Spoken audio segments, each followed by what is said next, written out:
ഇന്ന് നമ്മൾ ഡിസ്കസ് ചെയ്യാൻ പോകുന്ന ടോപ്പിക്ക് ആർച്ചസ് ആണ്. ഓക്കെ, നമ്മൾ CTM അല്ലെങ്കിൽ ബിൽഡിംഗ് മെറ്റീരിയലിൽ അല്ലെങ്കിൽ ബിൽഡിംഗ് കൺസ്ട്രക്ഷനിൽ ഏറ്റവും ഇമ്പോർട്ടൻ്റ് ആയിട്ടുള്ള ഒരു ടോപ്പിക്കാണ് ആർച്ചസ്. സാധാരണ രീതിയിൽ യൂണിവേഴ്സിറ്റിക്ക് ചോദിക്കുന്നതാണ്. അപ്പം നമ്മൾ ഫസ്റ്റ് ആർച്ച് എന്ന് പറഞ്ഞാൽ നിങ്ങൾക്ക് എല്ലാം കണ്ടുപരിചയമുള്ള ഒരു ബിൽഡിംഗ് കമ്പോണൻ്റ് ആണ് ഈ ആർച്ച് എന്ന് പറയുന്നത് അല്ലേ. ആർച്ച് എന്ന് പറഞ്ഞാൽ actually it's a wedge shape യൂണിറ്റിനെയാണ് നമ്മൾ ഫിഗറിൽ കാണുന്ന പോലെ ഒരു വെഡ്ജ് ഷേപ്പുള്ള യൂണിറ്റിനെയാണ് നമ്മൾ ആർച്ചസ് എന്ന് പറയുന്നത് അല്ലേ. അപ്പം അതിൻ്റെ അകത്ത് പിന്നെ നമ്മൾ എവിടേക്ക് നമ്മൾ ആർച്ച് ഷേപ്പ് കാണാം? സാധാരണ ചില ഓപ്പണിങ്സ്, ബിൽഡിങ്സിൻ്റെ ഒക്കെ ഓപ്പണിങ്സിൽ നമുക്ക് കാണാം, അല്ലെങ്കിൽ എൻട്രൻസ് പോർഷനിൽ കാണാം, അല്ലെങ്കിൽ ചില ഡോർസ് വിൻഡോസ് എല്ലാം നമ്മൾ ആർച്ച് ഷേപ്പിൽ കാണുന്നുണ്ട് അല്ലേ. അപ്പോൾ ആർച്ച് എന്ന് പറഞ്ഞാൽ it's a wedge shape unit അല്ലേ, നോർമലി പറയുകയാണെങ്കിൽ. ഇനി ആർച്ചിൻ്റെ കുറച്ച് ടെർമിനോളജി, ഇതിൽ കുറേ ടെർമിനോളജി പറയുന്നുണ്ട്, പക്ഷെ നമുക്കൊരു 3-4 എണ്ണം ഇമ്പോർട്ടൻ്റ് ആണ്. അതിൽ ഫസ്റ്റ് പറയുന്നതാണ് ഇൻട്രഡോസ്. ഇൻട്രഡോസ് എന്ന് പറഞ്ഞാൽ ആർച്ചിൻ്റെ ഉൾഭാഗത്തെ ഈ ഒരു കർവില്ലേ. ഓക്കെ, ആർച്ച് എന്ന് പറഞ്ഞാൽ it is the inner curve of N arch. അതിനാണ് നമ്മൾ ഇൻട്രഡോസ് എന്ന് വിളിക്കുക. അപ്പം എക്സ്ട്രഡോസ് എന്ന് പറഞ്ഞാൽ എന്തായിരിക്കും? എക്സ്റ്റീരിയർ അല്ലെങ്കിൽ outer curve of an arc. Okay, inner സൈഡിലുള്ളതിനെ ഇൻട്രഡോസ് എന്ന് വിളിക്കും, ഔട്ടർ കർവിനെ നമ്മൾ എക്സ്ട്രഡോസ് എന്ന് വിളിക്കും. ഇനി വേണ്ടതാണ് വൗസിയസ്. വൗസിയസ് എന്ന് പറഞ്ഞാൽ ഇപ്പം ഇത് നിങ്ങൾ നോക്കുക, ഇങ്ങനത്തെ പീസ് വെഡ്ജ് ഷേപ്പുള്ള യൂണിറ്റ് വെച്ചിട്ടാണ് ആർച്ച് ഷേപ്പ് ഉണ്ടാക്കിയത് അല്ലേ. അപ്പം അതിൽ ഒറ്റ പീസിനെ അല്ലെങ്കിൽ ഒരു വെഡ്ജ് ഷേപ്പുള്ള യൂണിറ്റിനെയാണ് നമ്മൾ വൗസിയസ് എന്ന് വിളിക്കുക. ഓക്കെ, നെക്സ്റ്റ് വേണ്ടതാണ് ക്രൗൺ. ക്രൗൺ എന്ന് പറഞ്ഞാൽ ഹയസ്റ്റ് പാർട്ട് ഓഫ് എക്സ്ട്രഡോസ്. അതായത് ഈ ഒരു നമ്മൾ ഇങ്ങനെ വരയ്ക്കുകയാണെങ്കിൽ മാക്സിമം പോയിന്റ് വരുന്നത് ഈ ഒരു പോയിന്റിനെയാണ് നമ്മൾ ക്രൗൺ എന്ന് വിളിക്കുക. ഓക്കെ, ഇനി നമുക്ക് നെക്സ്റ്റ് നോക്കാനുള്ളത് ക്ലാസിഫിക്കേഷൻ. ഇത് ഇമ്പോർട്ടൻ്റ് ആണ്, ക്ലാസിഫിക്കേഷൻ ഓഫ് ആർച്ചസ്. അപ്പം നമുക്ക് മെയിനായിട്ട് 3 ക്ലാസിഫിക്കേഷൻ വരുന്നുണ്ട്. അതിൽ based on shape, based on number of centres, workmanship and material use ചെയ്തിട്ട് 3 ക്ലാസിഫിക്കേഷൻ വരുന്നുണ്ട്. അതിൽ അക്കോർഡിംഗ് ടു ഷേപ്പിനെ ബേസ് ചെയ്തിട്ട് നമുക്കൊരു 3 ഒരു കുറച്ചെണ്ണം പറയാനുണ്ട്. അതിൽ ഫസ്റ്റ് വരുന്നത് ഫ്ലാറ്റ് ആർച്ച് വരുന്നുണ്ട്, segmental arch, pointed, Florentine, stilted, segmental, horseshoe, Venetian, relieving and semi elliptical.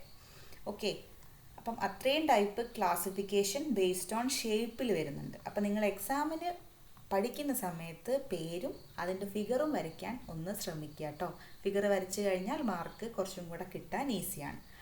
ഇനി ബേസ്ഡ് ഓൺ ഷേപ്പിൽ ഫസ്റ്റ് ടൈപ്പ് ഓഫ് ആർച്ചാണ് ഫ്ലാറ്റ് ആർച്ച്. ഫ്ലാറ്റ് ആർച്ച് എന്ന് പറഞ്ഞാൽ ഫിഗറിൽ കാണുന്ന പോലെ തന്നെ, അതായത് ആർച്ച് ഷേപ്പിന് പകരം ഒരു ഫ്ലാറ്റ് ടൈപ്പ് ആയിരിക്കും. അതായത് ഇതിൻ്റെ ഇവിടെ ഒരു ഫ്ലാറ്റ് ടൈപ്പിലായിരിക്കും വരിക. ഇതിൽ പറയുന്നത് form an equilateral triangle with intrados as base at an angle of 60. അതായത് ഇതിൻ്റെ ഇവിടെ എന്ന് പറഞ്ഞാൽ, അല്ലെങ്കിൽ നമ്മൾ ഈ ഒരു ആംഗിൾ എടുത്തു കഴിഞ്ഞാൽ ഈ ആംഗിൾ എന്ന് പറഞ്ഞാൽ എന്തായിരിക്കും? 60 ഡിഗ്രി ആയിരിക്കും. ഓക്കെ, ഇനി ഇതെന്ന് പറഞ്ഞാൽ ഓൺലി ക്യാരിയിങ് ലൈറ്റ് ലോഡ്സ്. അധികം ഓവർലോഡ് വരുന്ന കേസിൽ നമുക്കിത് അപ്ലൈ ചെയ്യാൻ പറ്റില്ല, ബിക്കോസ് ഇതിന് അധികം ലോഡ് ക്യാരി ചെയ്യാനുള്ള കപ്പാസിറ്റി ഇല്ല. അപ്പം വീക്കസ്റ്റ് ആർച്ചാണ് ബാക്കിയുള്ളതിനെ കമ്പയർ ചെയ്യുമ്പം. ഇനി വരുന്നതാണ് നമ്മളെ next type segmental arch. Segmental arch എന്ന് പറഞ്ഞാൽ നിങ്ങൾ ഫിഗർ കാണുമ്പോൾ സെഗ്മെൻ്റായിട്ട് ഇങ്ങനെ കൊടുത്തു പോകുന്നതിനെയാണ് സെഗ്മെൻ്റൽ ആർച്ച് എന്ന് പറയുക. ഇനി centre of arch lies below springing line. അതൊന്ന് ശ്രദ്ധിക്കണേ. അപ്പോൾ ഇത് നിങ്ങൾ നോക്കുക, അതായത് ഇതിൻ്റെ 2 എൻഡും ആർച്ച് തുടങ്ങുന്ന 2 എൻഡില്ലേ, അത് നമ്മൾ കൂട്ടി വരയ്ക്കുന്ന ഈ ഒരു ഇമാജിനറി ലൈനിനെയാണ് നമ്മൾ എന്ത് വിളിക്കുക? സ്പ്രിങ്ങിങ് ലൈൻ എന്ന് വിളിക്കുക. ഓക്കെ, അതായത് ആർച്ച് സ്റ്റാർട്ട് ചെയ്യുന്ന പോയിന്റുകൾ തമ്മിൽ നമ്മളിങ്ങനെ കൂട്ടി വരയ്ക്കുന്ന ആ ഒരു ഇമാജിനറി ലൈനാണ് സ്പ്രിങ്ങിങ് ലൈൻ. ഇനി ഇതിൽ സെൻറ്റർ എങ്ങനെയാണെന്ന് വെച്ചാൽ, ഈ ആർച്ച് നമ്മൾ ഇങ്ങനെ ഓരോ പീസും വരുന്നത് ഇങ്ങനെ ചരിഞ്ഞിട്ടാണല്ലേ. അപ്പം ആ ലൈന് നമ്മളിങ്ങനെ കൂട്ടി വരച്ച് കഴിഞ്ഞാൽ എക്സ്റ്റെൻഡ് ചെയ്യുക. അതുപോലെ തന്നെ ഇവിടെ എന്ന് പറഞ്ഞാൽ ഇങ്ങനെ ബെൻഡ് ചെയ്താൽ മാത്രമേ നമുക്കൊരു ആർച്ച് ഷേപ്പിൽ കിട്ടുള്ളൂ. അപ്പം അതിൻ്റെ ഇതും കൂടെ കൂട്ടി വരച്ച് കഴിഞ്ഞാൽ രണ്ടും കൂടെ ജോയിൻ ചെയ്യുന്ന പോർഷനായിരിക്കും സെൻറ്റർ എന്ന് പറയുന്നത്. സെൻറ്റർ. അപ്പം ഈ കേസിൽ centre of arch lies below springing line. അപ്പോൾ സ്പ്രിങ്ങിങ് ലൈൻ ഞാൻ റെഡ് ലൈൻ കാണിച്ചതാണ്, അതിൻ്റെ ബിലോയിലായിരിക്കും ഈ കേസിൽ എന്ത് വരിക? സെൻറ്റർ വരിക.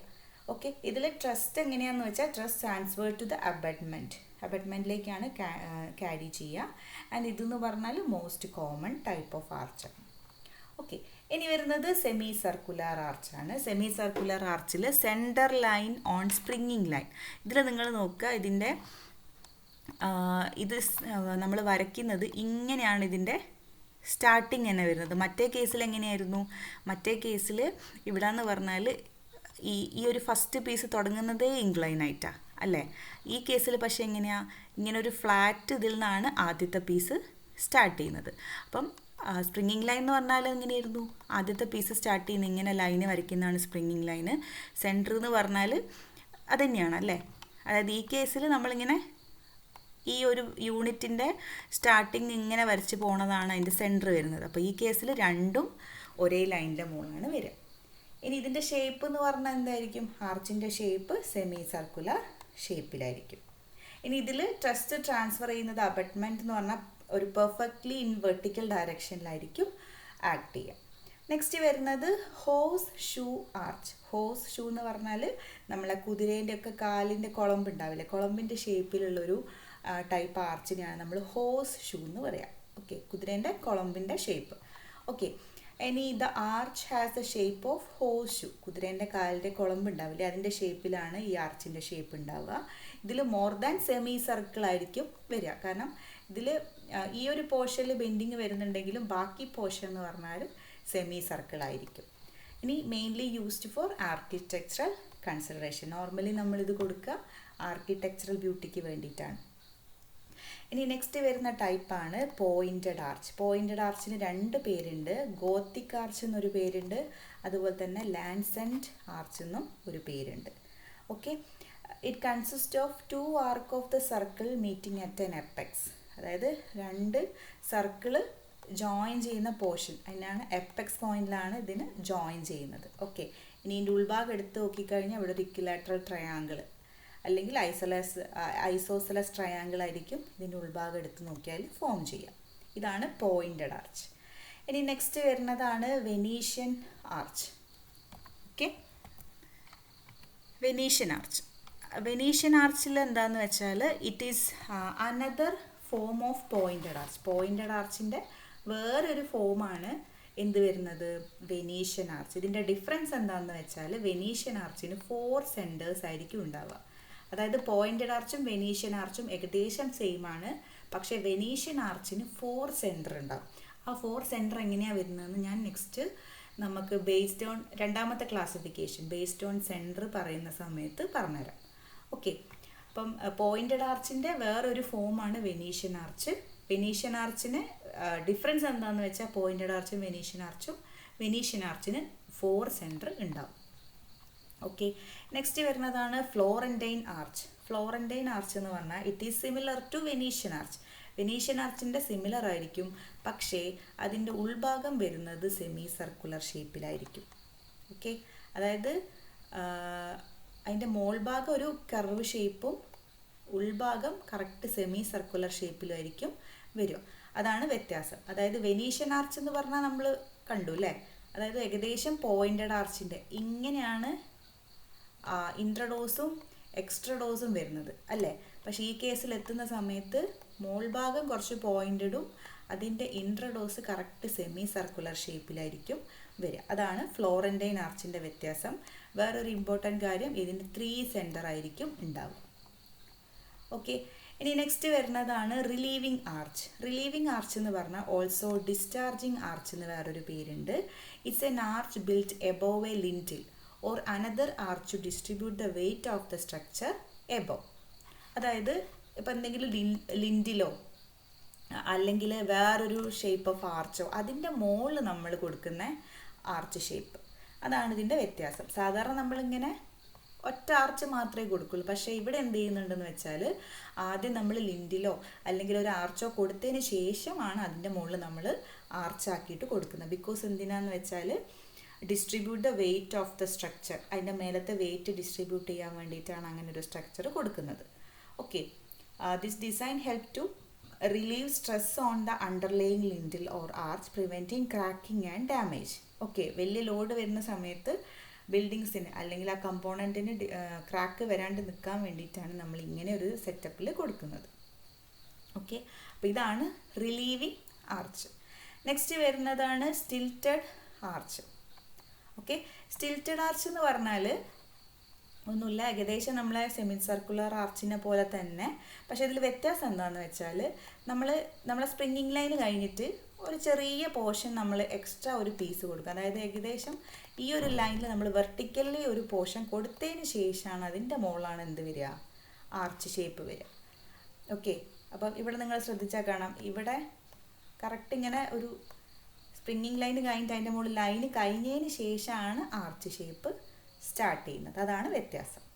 ഓക്കെ, ഇനി semi elliptical arch. Semi elliptical arch എന്ന് പറഞ്ഞാൽ അതിന് എന്താണ്, സെമി എലിപ്സിൻ്റെ ഷേപ്പായിരിക്കും. അതിന് 3 സെൻറ്റർ അല്ലെങ്കിൽ 5 സെൻറ്റർ ആവാം. അതുപോലെ തന്നെ ഇതിൻ്റെ വേറൊരു പേര് ബാസ്ക്കറ്റ് ഹാൻഡിൽ ആർച്ച്. കാരണം ഇതെന്ന് പറഞ്ഞാൽ ഒരു സെമി എലിപ്റ്റിക്കൽ ഷേപ്പായിരിക്കും. നമ്മളെ ബാസ്ക്കറ്റിൻ്റെ ഒക്കെ ഹാൻഡിലിൻ്റെ ഒരു ഷേപ്പല്ലേ ഇതിന്. അപ്പം അതുകൊണ്ടാണ് അതിനെ ബാസ്ക്കറ്റ് ഹാൻഡിൽ ഷേപ്പെന്നും ആർച്ചെന്നും കൂടെ വിളിക്കുന്നത്. ഇനി നമ്മളെ നെക്സ്റ്റ് ക്ലാസിഫിക്കേഷനാണ് classification according to number of centres. ഇത് പഠിക്കാൻ വെരി ഈസിയാണ്. അതായത് എത്ര സെൻറ്റർ ഉണ്ട് എന്നുള്ളതിനെ ബേസ് ചെയ്തിട്ട് നമ്മളൊരു 5 ക്ലാസിഫിക്കേഷൻ പറയുന്നുണ്ട്. ഈ വെരി ഈസിയാണ്, കാരണം 1 centre, 2 centre, 3 centre, 4 centre and 5 centre, ഇത്രയാണ് വ്യത്യാസം വരുന്നത്.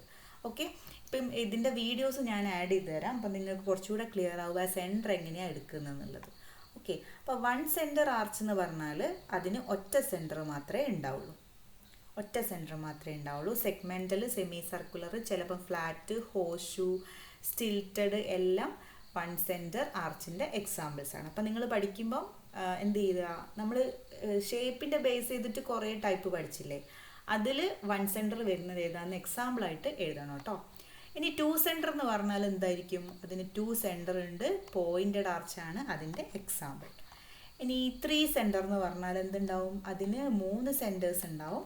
എലിപ്റ്റിക്കൽ ആർച്ചും ഇക്വിലാറ്ററൽ ആർച്ചും ഇതിൻ്റെ എക്സാമ്പിൾസ് ആണ്. ഓക്കെ, ഇതിന് 3 സെൻറ്റർ ഉണ്ടാവും. ഇനി 4 സെൻറ്റർ ആകുമ്പോൾ എന്തായിരിക്കും, അതിന് 4 സെൻറ്റർ ഉണ്ടാവും. വെനീഷ്യൻ ആർച്ചാണ് ഇതിൻ്റെ എക്സാമ്പിൾ. നമ്മൾ വെനീഷ്യൻ ആർച്ച് പറഞ്ഞിട്ടുണ്ടായിരുന്നു, അതിന് 4 സെൻറ്റർ ആണ്. Okay, next is 5 centre arch. 5 centre arch എന്ന് പറഞ്ഞാൽ അതിന് 5 സെൻറ്റർ ഉണ്ടാവും. അതിൽ സെമി എലിപ്റ്റിക്കൽ ഷേപ്പിലുള്ള ഏകദേശം സെമി എലിപ്റ്റിക്കൽ ഷേപ്പിലുള്ള ആർച്ചസ് ആണ് എക്സാമ്പിളായിട്ട് വരിക. ഓക്കെ,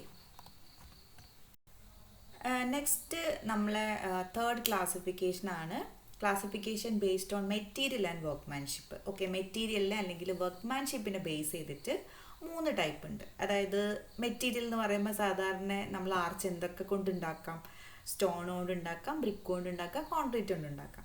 ഓക്കെ, അപ്പം അതാണ് 3 ക്ലാസിഫിക്കേഷൻ വരുന്നത്, based on stone, brick and concrete arch.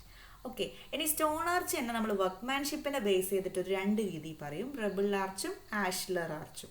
Okay, rubble arch എന്ന് പറഞ്ഞാൽ നിങ്ങൾ ഫസ്റ്റ് ഇമേജിൽ കാണുന്ന പോലെ, അതായത് സ്റ്റോൺ അധികം ഡ്രസ്സിങ് ചെയ്യാണ്ട് എന്താ പറയുക, ഒരു അധികം ഭംഗിയില്ലാണ്ട് നമ്മൾ റഫ് ഷേപ്പ് ആക്കിയിട്ട് കൊടുക്കുന്നതിനെയാണ് റബിൾ ആർച്ച് എന്ന് പറയുക.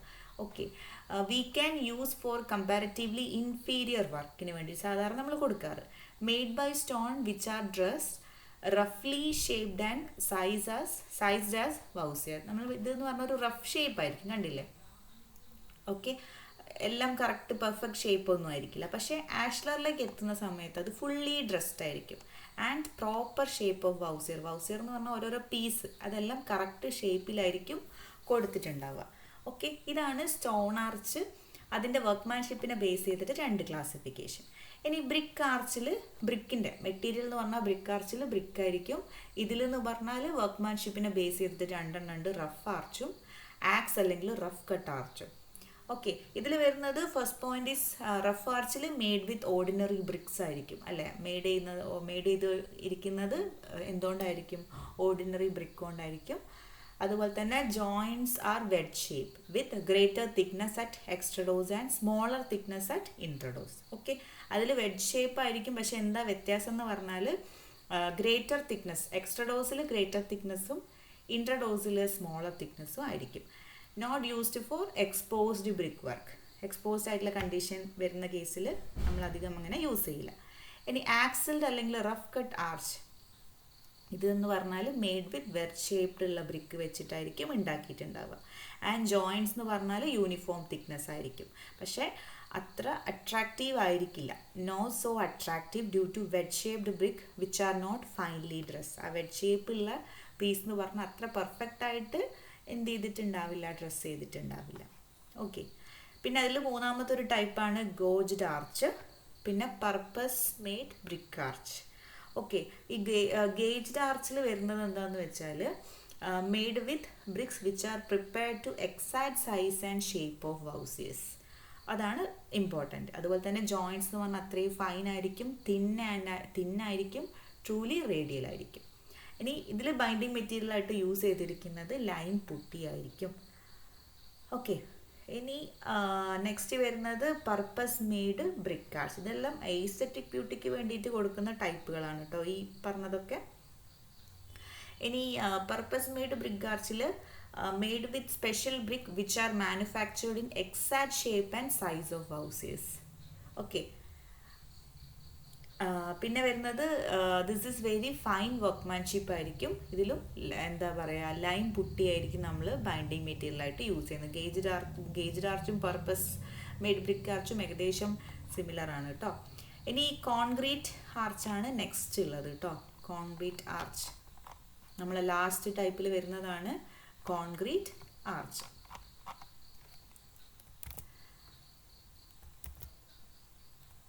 കോൺക്രീറ്റ് ആർച്ചിൽ പിന്നെ അത് made with precasted concrete blocks, good appearance and size of arch achieved due to perfections. Okay. ഇതെന്താണെന്ന് വെച്ചാൽ നമ്മൾ ഓരോ ഹൗസേഴ്സ് ഇല്ലേ, അല്ലെങ്കിൽ ഓരോ യൂണിറ്റും നമ്മൾ കോൺക്രീറ്റ് ബ്ലോക്ക് അല്ലെങ്കിൽ അത് പ്രീകാസ്റ്റ് ആയിട്ട് ഉണ്ടാക്കി വെച്ചതായിരിക്കും. എന്നിട്ട് എന്ത് ചെയ്യുന്നത് വെച്ചാൽ ബൈൻഡിങ് മെറ്റീരിയലോ എന്തെങ്കിലും യൂസ് ചെയ്തിട്ട് അതിനെ ജോയിൻ ചെയ്യിപ്പിക്കും.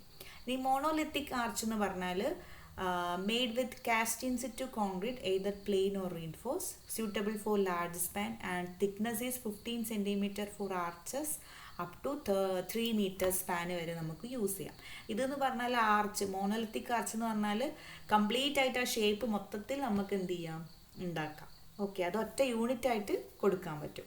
മറ്റേതെന്താ, കോൺക്രീറ്റ് ബ്ലോക്ക് യൂണിറ്റ് ആർച്ച് എന്ന് പറഞ്ഞാൽ ഓരോന്നും ഇങ്ങനെ പീസ് വെച്ചിട്ടാണ് ആർച്ച് ഷേപ്പ് ആക്കുന്നത്. പക്ഷേ മോണോലിത്തിക് ആർച്ച് എന്ന് പറഞ്ഞാൽ ഒറ്റ സ്ട്രെച്ചിൽ കംപ്ലീറ്റ് ആയിട്ട് അങ്ങോട്ട് വരും. അതായത് കാസ്റ്റ് ഇൻ സിറ്റു ആണ്. Okay. Made with cast in situ concrete, അതായത് ഒറ്റ യൂണിറ്റ് ആയിട്ടാണ് അത് വരിക. ഇതാണ് കോൺക്രീറ്റ് ആർച്ചിൽ വർക്ക്മാൻഷിപ്പിനെ ബേസ് ചെയ്തിട്ടുള്ള രണ്ട്